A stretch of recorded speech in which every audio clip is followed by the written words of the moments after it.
আৰু এই প্ৰকল্পৰ লগত জড়িত আমাৰ কৃষি সৈনিক সমন্বিতি অন্যান্য কাৰ্যকৰ্তা আৰু আমাৰ সন্মানীয় সাংবাদিক বন্ধুসকল, মই প্ৰথমতে আপোনালোক আটাইলে আজি তৃতীয় বৰ্ষপূৰ্তি উপলক্ষে আচলতে একেবাৰে আৰম্ভণি পতাকা উত্তোলনৰ কাৰ্যসূচীত আহিম বুলিয়েই মই ঠিক কৰিছিলোঁ, কিন্তু অবিৰতভাৱে কৰ্ম সম্পাদন কৰি অহা আমাৰ এগৰাকী জনপ্ৰিয় আয়ুক্ত আমাৰ ৰাতে ডাঙৰীয়া আৰু আমাৰ কৃষি প্ৰকল্পৰ আমাৰ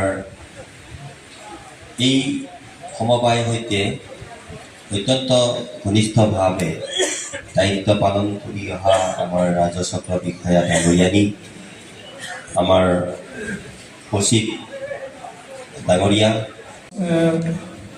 কমিটি এটা আছে। এই কমিটিৰ জাষ্ট এটা মই মেম্বাৰহে।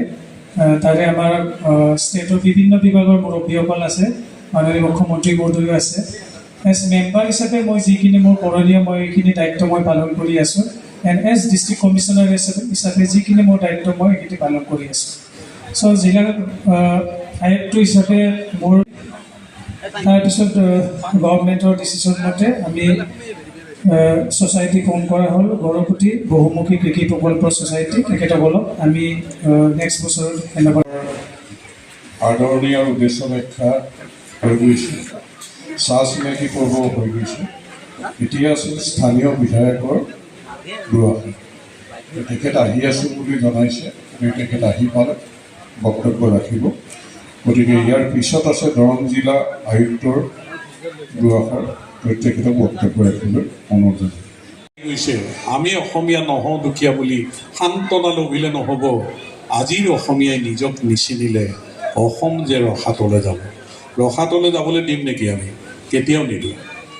আমাৰ পূৰ্বপুৰুষসকলৰ গৌৰীসাগৰ, জয়সাগৰ কোন মানুহে খান্দিছিল? JCB আছিল নেকি নে ফকলেণ্ড আছিল? আমাৰ মানুহেতো খান্দিছিল। নাম ডাঙৰ শিলৰ সাঁকো কোনে বনাইছিল? আমাৰ মানুহেতো বনাইছিল।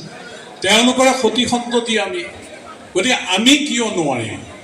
গতিকে সেইকাৰণেই কওঁ, আজিৰ দিনটো হৈছে কৰ্ম সংস্কৃতিৰ এক আহ্বান। আমি কৃষি প্ৰধান ৰাজ্যখনত কৃষি কৰ্ম অবিহনে গ্ৰাম্য অৰ্থনীতি টনকিয়াল নহয়। মুখ্যমন্ত্ৰী ডাঙৰীয়াই দেশৰ ভিতৰত শ্ৰেষ্ঠ ৰাজ্য কৰিম বুলি লোৱা সংকল্প কেতিয়াও বাস্তৱত ৰূপায়িত নহয়।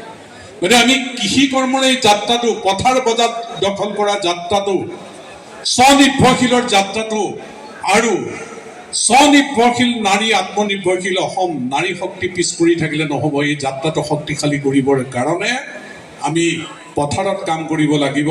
হাতত হেংদাং লৈ নহয়, ঢাল তৰোৱাল লৈ নহয়, কৃষি সামগ্ৰী লৈ আমি পথাৰত নামিব লাগিব। সেইকাৰণে আমি কওঁ যে যুদ্ধ